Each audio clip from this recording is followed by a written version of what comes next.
I'm using social media to learn how to swim. Are kids using social media to learn how to swim too? Let's dive in.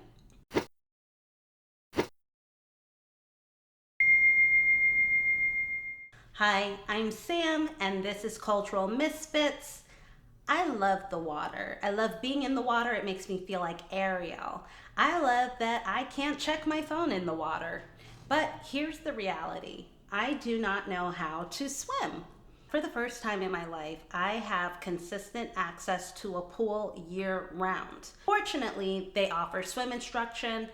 Unfortunately, it does not work for my schedule. So I have access to a pool, but I don't have access to swim instruction. So what did I do? I decided to stay in the shallow end. I've got the lifeguard there, and I just teach myself using social media. I'm in the shallow end. I practice my kicks, I practice breathing, and little by little, I'm getting better. I actually did a whole lap, one whole lap. Does that mean I went back to? I didn't go back. Wait, does that mean I did half of a lap? Well, the point is, I swam across the pool, shallow to deep, and I got tired. And then I held on to the thing until I held on to the side until I went back to the shallow end. But that's really major for me. And look, before we go any further, I am not a swim expert. I am not a swim instructor. I'm just a person with a pool membership trying to do the best that I can do. I also have a decade-long career in youth development, so these kinds of topics really speak to me, okay? All right, let's go back in. Drowning is a public health crisis, and we are not talking about it enough. Every single year, more than 4,000 people die from drowning. That's 11 people every single day. For kids ages 5 to 14, drowning is the second leading cause of unintentional death behind car crashes. And the racial and socioeconomic disparities are devastating. Black children ages 5 to 9 are 2.6 times more likely to drown than their white counterparts.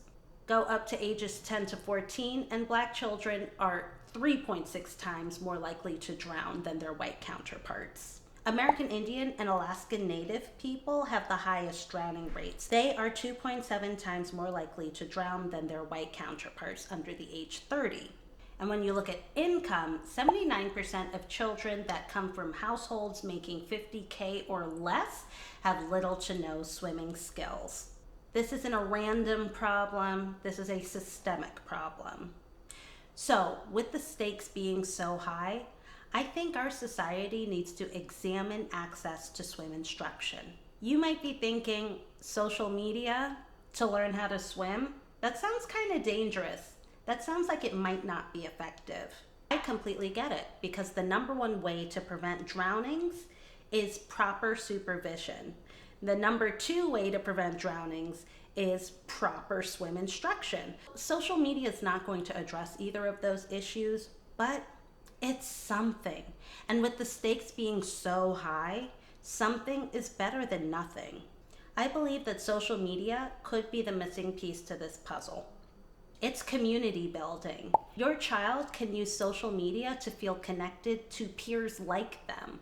Black swimmers, late stage like myself swimmers, girl swimmers, figuring out what works for your body type. It can also be good for mental health and building confidence. There's a lot to be said about being able to see yourself online. That reduces anxiety and it builds confidence. So when you see somebody with your body type, it clicks in your head, oh, I can do that too. Finally, visualization. Social media can show you what a drowning situation looks like and can equip you to navigate those treacherous waters.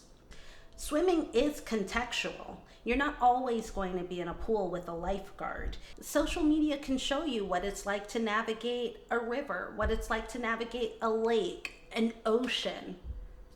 That context matters. So, use cases. How can your child use social media to learn to swim? It's great for technique. You can learn the breaststroke, backstroke. You can learn how to improve your kicking, how to breathe in the water. You can use it to find equipment. I found my goggles because of social media. I bought my swim cap because of social media. Grooming. I'm swimming in a chlorine pool twice a week, so that means I have to wash my hair twice a week, and I've really had to figure out how to properly groom and prepare my hair for tough waters. So social media has been really good at introducing me to products that protect my hair, that protect my skin. I also use social media to figure out what are the things that I need to pack in my swim bag. So literally, I can swim in the morning, and because of everything I've packed in my swim bag, I'm ready to go to work afterwards. Also, here's an interesting one: locker room etiquette. There's an etiquette to getting ready in the locker room. The social media can help you navigate that etiquette so that you are feeling confident and feeling comfortable in the locker room, and also feeling safe in the locker room as a child. Now, the same way that you need to supervise your child when they're in the water, you also need to supervise your child when they are on the internet. Some things to look out for when looking for an online swim instructor: make sure that they have the proper certifications, typically things linked to the American Red Cross or the YMCA, something with water safety in its name. It changes from region to region. Make sure that they're positive swim instructors. Drowning is not just due to a lack of technique. Drowning is also due to a lack of confidence when you are in treacherous waters. So you need a swim instructor that instills confidence in your child. Are they inclusive in their language? Are they encouraging in their language? Beyond swim instructors, your child may also encounter swimming content creators. Be careful with those. Some of them, in their pursuit to be viral, may do dangerous swim challenges, backflips in the shallow end. Just watch out for that kind of content that models bad pool etiquette, because it's going to put your child in danger, and it could put others in danger. The internet is an incredible resource. It's an incredible equalizer, but you know the difference. Help your kid know the difference too. Parents and guardians, I want to close and talk to you. If you were like me and never learned to swim as a kid, you can learn. Just know that it's never too late.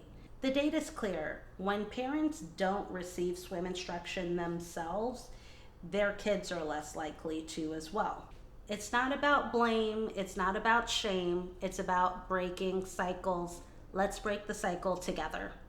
If social media is not the resource you want to pursue, I completely understand that. It is not for everyone. Do not give up on your local community pools. If cost is a barrier, reach out to their leadership and let them know they might be able to do a scholarship, they might be able to do sliding scale, delayed payment. They may be able to work with you.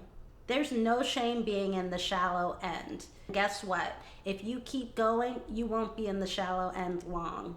All the data I've shared is in the description box below. I've also linked some swim instructors that I've really enjoyed and who have helped me with my form.